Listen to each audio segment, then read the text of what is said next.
सबसे पहले तो आप लोगों का स्वागत करते हैं हमारे अपने YouTube channel dream classes room में। तो स्टूडेंट, नए साल की आप लोगों को ड्रीम क्लासेस की ओर से हार्दिक शुभकामनाएं।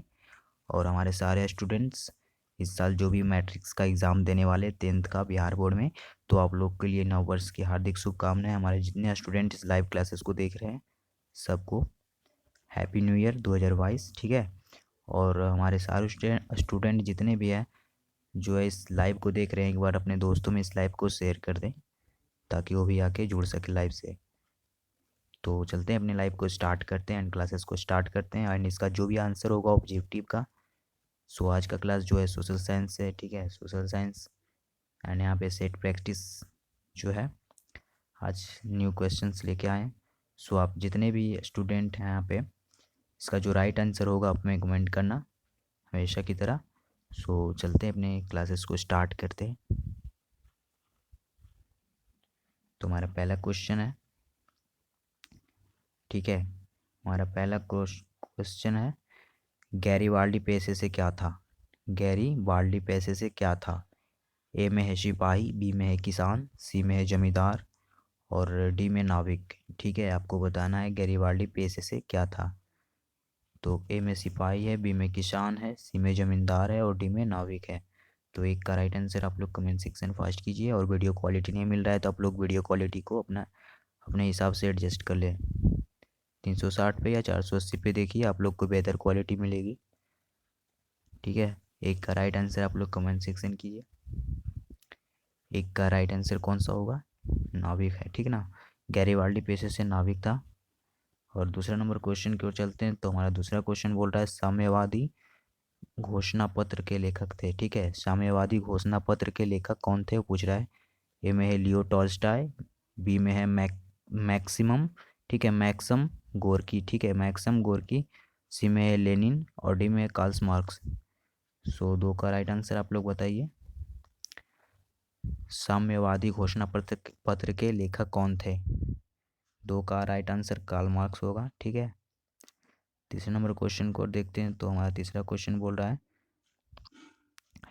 साम्यवादी शासन का पहला प्रयोग कहाँ हुआ? ठीक है, साम्यवादी शासन का पहला प्रयोग कहाँ हुआ था? ए में है रूस, जापान, चीन या क्यूबा। तो इसका राइट आंसर कौन सा होगा? तीन का राइट आंसर आप लोग कमेंट सेक्शन कीजिए फर्स्ट और लाइव को फटाक से अपने सारे दोस्तों में शेयर कर दीजिए। तीन का राइट आंसर रूस हो जाएगा। ठीक है, चौथे नंबर क्वेश्चन को देखते हैं। तो चौथा क्वेश्चन बोल रहा है, वियतनाम में रहने वाले फ्रांसीसी नागरिकों को क्या कहा जाता है? ठीक है, वियतनाम में रहने वाले फ्रांसीसी नागरिकों को क्या कहा जाता था? तो ए में है सिलोन, बी में है मिलोन, सी में है कोलोन और डी में इनमें से कोई नहीं। तो चार का राइट आंसर कौन सा होगा? चार का राइट आंसर ए में सिलोन, बी में मिलोन, सी में कोलोन, ठीक है, और डी में इनमें से कोई नहीं। तो चार का राइट आंसर कौन सा होगा? सी हो जाएगा। ठीक है, क्लोन। 5 नंबर क्वेश्चन पर चलते हैं। तो हिंदू चीन पहुंचने वाले प्रथम व्यापारी कौन थे? ठीक है, ए में अंग्रेज है, बी में फ्रांसीसी है, सी में पुर्तगाली और डी में डच है। तो पाँच का राइट आंसर कौन सा होगा? पाँच का राइट आंसर सी हो जाएगा, पुर्तगाली। जलियांवाला। छठा नंबर क्वेश्चन चलते हैं। तो जलियांवाला बाग हत्याकांड के उपरांत किसका गठन किया गया था? ए में है डायर समिति, बी में है मॉन्टेग्यू समिति, ठीक है, मॉन्टेग्यू समिति, और सी में है जेम्स फ्रॉड, ठीक है, जेम्स फ्रॉड समिति, और डी में है इंटर समिति। तो छः का राइट आंसर आप लोग कमेंट सेक्शन कीजिए। छः का राइट आंसर कौन सा होगा? डी हो जाएगा। ठीक है, इंटर समिति। यहाँ पे 7 नंबर क्वेश्चन को देखते हैं। तो रंपा विद्रोह कब हुआ था? ठीक है, रंपा विद्रोह कब हुआ? ठीक है, आपको बताना 1916, 1917, 1918 या 1919।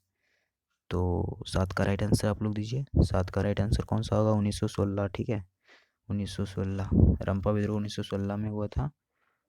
8 नंबर क्वेश्चन को चलते हैं। तो भारत में पहली जूट मिल कहाँ स्थापित की गई? ठीक है, भारत में पहली जूट मिल कहाँ स्थापित की गई? ए में बंगाल, बी में बम्बई, सी में मद्रास और डी में बिहार।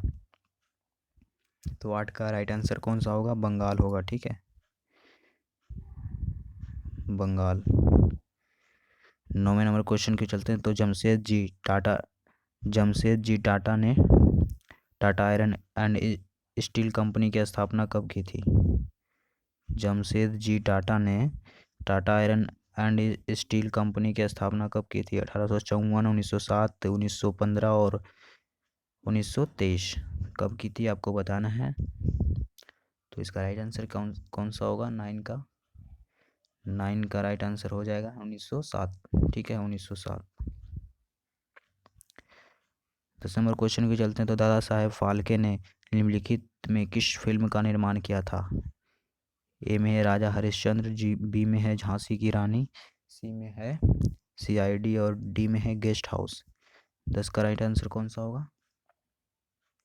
10 का राइट आंसर यहाँ पे हो जाएगा राजा हरिश्चंद्र। ठीक है, राजा हरिश्चंद्र 10 का राइट आंसर। 11 नंबर क्वेश्चन को देखते हैं। तो इनमें कौन हमारे देश से लुप्त हो चुका है? जी हाँ, इनमें कौन हमारे देश से लुप्त मतलब गायब हो चुका है? तो ए में चीता, बी में हनुमान, सी में गैंडा और डी में तेंदुआ। तो 11 का राइट आंसर कौन सा होगा? 11 का ए हो जाएगा चीता। ठीक है, 12 नंबर क्वेश्चन को देखते हैं। तो निम्नलिखित, ठीक है, निम्नलिखित में कौन लौहयुक्त खनिज है? ए में मैग्नीज, बी में अभ्रक, सी में बॉक्साइट और डी में हीरा। तो 12 का राइट आंसर कौन सा होगा? 12 का right answer manganese. 13 number question के चलते हैं। तो निम्नलिखित में से कौन सा उद्योग चूना पत्थर को कच्चे माल के रूप में प्रयोग करता है? ठीक है, प्रयोग करता है। ए में एल्यूमिनियम, बी में चीनी, सी में सीमेंट और डी में पटसन। तो 13 का राइट आंसर कौन सा होगा? 13 का राइट आंसर हो जाएगा सी। ठीक है, सीमेंट। सीमेंट यहाँ पे हो जाएगा। 14 का राइट आंसर दें। 14 नंबर क्वेश्चन देखते हैं। तो मुंबई हाई क्या है? मुंबई हाई क्या है? तो ए में है एक ऊंची सड़क है, बी में है एक हवाई अड्डा है, सी में खनिज तेल उत्पादन क्षेत्र है, डी में औद्योगिक केंद्र है। तो 14 का राइट आंसर कौन सा होगा? 14 का सही जवाब यहाँ पे सी हो जाएगा, खनिज तेल और उत्पादन क्षेत्र है। ठीक है, 15 नंबर क्वेश्चन को देखते हैं। तो यूरेनियम का प्रमुख उत्पादक स्थल है। ठीक है, यूरेनियम का प्रमुख उत्पादक स्थल है। ए में डिगबोई, बी में झरिया, सी में घाटशिला और डी में जादूगोड़ा। तो 15 का राइट आंसर कौन सा होगा? 15 का राइट आंसर, 15 का यहाँ पे राइट आंसर हो जाएगा डी हो जाएगा। ठीक है, जादूगोड़ा। 15 का राइट आंसर यहाँ पे डी हो जाएगा, जादूगोड़ा। 16 नंबर क्वेश्चन को देखते हैं। तो पर्वतीय भाग में किस प्रकार के रेल मार्ग बनाए गए हैं? जी हाँ, पर्वतीय भाग में किस प्रकार के रेल मार्ग बनाए गए हैं? ए में बड़ी लाइन, बी में सकरी लाइन और सी में छोटी लाइन और डी में इनमें से कोई नहीं। तो 16 का राइट आंसर कौन सा होगा? 16 का राइट आंसर हो जाएगा बी, सकरी लाइन। 17 number question. बिहार की कितनी भूमि कृषि के अंतर्गत आती है? ए में आधी, 3 चौथाई और सी में 1/4, डी में 7%। ठीक है, तो 17 का राइट आंसर कौन सा होगा? बी हो जाएगा, 3/4। 17 क्वेश्चन। एंड 18वें नंबर क्वेश्चन कर देखते हैं। तो बिहार में मकई का सर्वप्रथम उत्पादन क्षेत्र कौन है? ए में है गंगा से सटे उत्तरी इलाका, बी में है कोसी तट और सी में रोहतास क्षेत्र और डी में है फल्गु तट। तो 18 का राइट आंसर कौन सा होगा? 18 का ये हो जाएगा। ठीक है, ये हो जाएगा। यहाँ पे 19 नंबर क्वेश्चन देखते हैं। तो भी आकार की समुच्च रेखाएं किस स्थलाकृत, ठीक है, स्थलाकृत के प्रदर्शन के लिए खींची जाती है? ए में पठार, बी में बाहुकुट और सी में ज्वालामुखी पहाड़ और डी में झील। तो 19 का राइट आंसर कौन सा होगा? 19 का राइट आंसर बी हो जाएगा। ठीक है, बाहुकुट। 19 का बी हो जाएगा। 20वें नंबर क्वेश्चन देखते हैं। तो प्राकृतिक मानचित्र में मरुभूमि को किस रंग से प्रदर्शित किया जाता है? ए में लाल, बी में पीला, सी में नीला और डी में हरा। तो 20 का राइट आंसर कौन सा होगा? 20 का राइट आंसर बी हो जाएगा, पीला। ठीक है, 21 नंबर क्वेश्चन देखते हैं। भारत में कहाँ औरतों के लिए आरक्षण की व्यवस्था है? ठीक है, भारत में कहाँ औरतों के लिए आरक्षण की व्यवस्था है? ए में लोकसभा, बी में विधानसभा, सी में मंत्रिमंडल और डी में पंचायती राज संस्थाएं। तो 21 का राइट आंसर कौन सा होगा? डी हो जाएगा। ठीक है, डी हो जाएगा, पंचायती राज संस्थाएं। तो 22 नंबर क्वेश्चन को देखते हैं। तो सत्ता में साझेदारी के प्रमुख कारण इनमें से कौन नहीं है? ए में है राष्ट्र की एकता एवं अखंडता के लिए, बी में है राष्ट्र की राजनीतिक व्यवस्था में स्थायित्व के लिए, और सी में है अधिक से अधिक लोगों तथा समूहों को सत्ता से जोड़ने के लिए, और डी में सरकार का निर्धारित कार्यकाल पूरा करने के लिए। तो 22 का राइट आंसर आप लोग कमेंट कीजिए। 22 का राइट आंसर डी हो जाएगा। ठीक है, सरकार का निर्धारित कार्यकाल पूरा करने के लिए 22 नंबर का, यहाँ पे 22 का डी हो जाएगा। और 23 नंबर क्वेश्चन के चलते, तो भारतीय संघ में किस राज्य को विशेष राज्य का दर्जा प्राप्त है? जी हाँ, भारतीय संघ में किस राज्य को विशेष राज्य का दर्जा प्राप्त है? ठीक है, ए में बिहार, बी में यूपी यानी कि उत्तर प्रदेश, सी में तमिलनाडु, डी में जम्मू कश्मीर। तो 23 का राइट आंसर कौन सा होगा? डी हो जाएगा। ठीक है, जम्मू कश्मीर। 24 नंबर क्वेश्चन, संघ सरकार का उदाहरण है? ए में अमेरिका, बी में चीन, सी में ब्रिटेन और डी में इनमें से कोई नहीं। तो 24 का राइट आंसर कौन सा होगा? 24 का संघ सरकार का उदाहरण कौन सा है?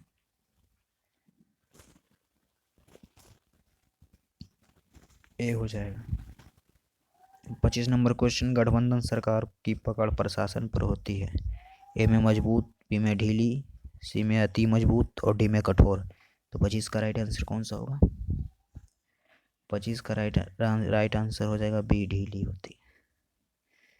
26 नंबर क्वेश्चन कर देखते हैं, तो निम्नलिखित में से कौन राष्ट्रीय दल नहीं है? ए में है राष्ट्रीय जनता दल, बी में बहुजन समाज पार्टी, सी में लोक जनशक्ति पार्टी और डी में भारतीय जनता दल। ठीक है, भारतीय जनता दल। ठीक है, तो 26 का राइट आंसर कौन सा होगा? 26 का हो जाएगा यहाँ पे सी, लोकसभा जनशक्ति पार्टी। 27 नंबर क्वेश्चन, भारत में किस तरह के लोकतंत्र की व्यवस्था की गई है? ए में प्रत्यक्ष, बी में अप्रत्यक्ष, सी में प्रत्यक्ष और अप्रत्यक्ष दोनों और डी में इनमें से कोई नहीं। तो 27 का राइट आंसर कौन सा होगा? 27 का राइट आंसर यहाँ पे बी हो जाएगा, अप्रत्यक्ष। 28 नंबर क्वेश्चन, तो निम्नलिखित में किस देश की महिलाएं आज भी मताधिकार से वंचित हैं? ठीक है, यानी कि वोट देने से वंचित है। किस देश की महिलाएं आज भी वोट देने से वंचित है? तो यहाँ पे 28 का राइट आंसर यहाँ पे आप लोग बताइए। ए में ब्रिटेन है, बी में स्विट्जरलैंड है, सी में सऊदी अरब है और डी में श्रीलंका है। और लाइव को एक बार शेयर कर दीजिए, मैं बार बार बोल रहा हूँ, लाइव को शेयर कर दीजिए। और चैनल को अभी तक आप लोगों ने सब्सक्राइब नहीं किया तो सब्सक्राइब कर लें। ठीक है, न्यू क्वेश्चन जल्द आएगा, न्यू क्लासेस, सो आप लोग चैनल को भी सब्सक्राइब करके रखना। और इस लाइव को एक बार सारे फ्रेंड में शेयर कर देना, व्हाट्सअप फेसबुक जहाँ भी हो आप शेयर कर देना। 28 का यहाँ पे राइट आंसर दीजिए। ए में ब्रिटेन, बी में स्विट्जरलैंड, सी में सऊदी अरब और डी में श्रीलंका। 28 का राइट आंसर कौन सा होगा? सी हो जाएगा। ठीक है, सऊदी अरब, सऊदी अरब। नए विश्व सर्वेक्षण के अनुसार भारत में मतदाताओं की संख्या कितनी है? ए में करीब 71 करोड़, बी में है करीब 65 करोड़, सी में है करीब 51 करोड़ और डी में है 61 करोड़। तो 29 का राइट आंसर कौन सा होगा? ए हो जाएगा। ठीक है, 71 करोड़। 30 नंबर क्वेश्चन, निम्नलिखित में कौन नवीकरणीय प्राकृतिक संसाधन है? ए में कोयला, बी में पेट्रोलियम, सी में भूमिगत जल, डी में गैस। तो 30 का राइट आंसर कौन सा होगा? 30 का राइट आंसर यहाँ पे सी हो जाएगा, भूमिगत जल। 31 नंबर क्वेश्चन, निम्न में कौन प्राथमिक क्षेत्र भी कहा जाता है? निम्न को प्राथमिक क्षेत्र भी कहा जाता है, मतलब इसमें से किसको प्राथमिक क्षेत्र कहा जाता है? सेवा क्षेत्र, कृषि क्षेत्र, औद्योगिक क्षेत्र या इनमें से कोई नहीं। तो इसका राइट आंसर कौन सा होगा? 31 का राइट आंसर यहाँ पे हो जाएगा बी हो जाएगा। ठीक है, कृषि क्षेत्र। यहाँ पे 32 नंबर क्वेश्चन देखते हैं, तो निम्नलिखित में बिहार में किस जिले को प्रति व्यक्ति आय सर्वाधिक है? ठीक है, निम्नलिखित में बिहार में किस जिले की प्रति व्यक्ति आय सर्वाधिक है? ए में भागलपुर, बी में पटना, सी में गया और डी में सीतामढ़ी। तो 32 का राइट आंसर कौन सा होगा? 32 का राइट आंसर यहाँ पे बी हो जाएगा, पटना हो जाएगा। ठीक है, 33 नंबर क्वेश्चन देखते हैं, बिहार में किस जिले की प्रति व्यक्ति आय सबसे कम है? ए में नालंदा, बी में रोहतास, सी में सिवान और डी में शिवहर। 33 का राइट आंसर कौन सा होगा? डी हो जाएगा। ठीक है, शिवहर। 34 नंबर क्वेश्चन की ओर देखते हैं। तो निम्नलिखित में विधिग्रह, ठीक है, विधिग्रह मुद्रा कौन है? हुंडी, चेक, बैंक ड्राफ्ट, ठीक है, बैंक ड्राफ्ट, डी में नोट और सिक्के दोनों।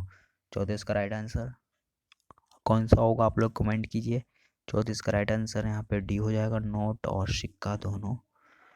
35 विनिमय का सर्वोत्तम माध्यम है, ठीक है, विनिमय का सर्वोत्तम माध्यम है। ए में वस्तु, बी में चेक, सी में मुद्रा और डी में प्रतिज्ञा पत्र। तो विनिमय का, ठीक है, सर्वोत्तम माध्यम आपको बताना है। 35 नंबर क्वेश्चन का राइट आंसर यहाँ पे सी हो जाएगा, ठीक है, मुद्रा विनिमय। 36 नंबर क्वेश्चन, भारतीय रिजर्व बैंक की स्थापना कब हुई?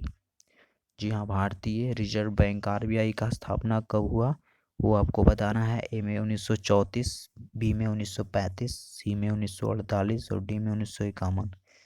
तो 36 का राइट आंसर यहाँ पे कौन सा होगा, बी हो जाएगा, ठीक है, 36 का बी हो जाएगा, 1935।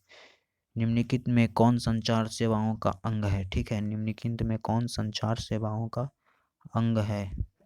ए में समाचार पत्र, बी में टेलीफोन, सी में टेलीविजन, डी में ये सभी। तो 37 का राइट आंसर यहाँ पे कौन सा होगा? 37 का राइट आंसर यहाँ पे डी हो जाएगा, ये सभी होता है।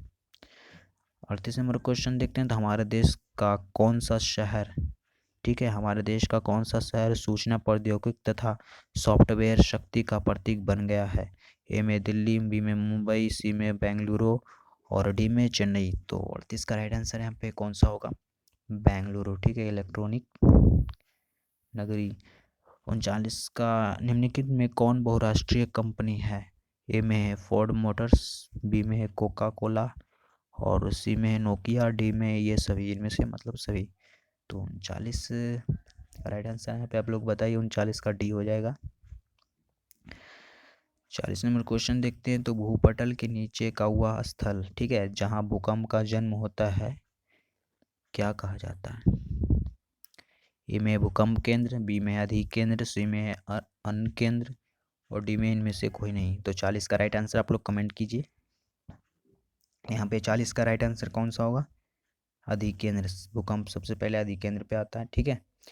तो स्टूडेंट, आज हमने टोटल 40 क्वेश्चन को यहाँ पे सॉल्व किया। तो अगले क्लास में और भी नेक्स्ट क्वेश्चन लेके आएंगे। सो तब तक के लिए गुड नाइट, ठीक है।